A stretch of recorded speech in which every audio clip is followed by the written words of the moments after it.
The fourth point I want you to understand is understanding beats remembering. What do I mean by this? Some questions will look very simple, but they may hide a very deep idea. For example, they may give you two test results that don't seem to match at all. You go like, what's the relation between this and that, right?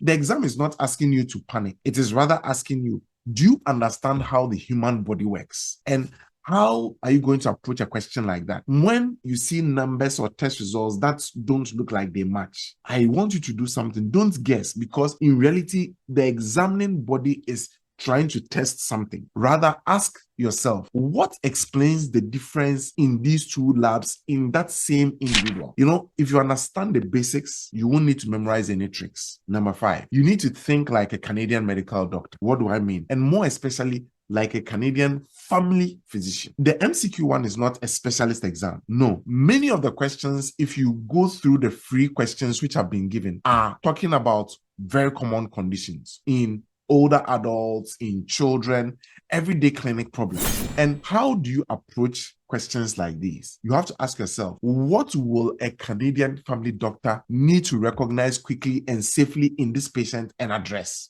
Because if you start thinking like a Canadian medical doctor, especially a Canadian family physician, this exam will be easy for you. Because if you always jump to rare and complex diagnosis, you will overthink in the exam.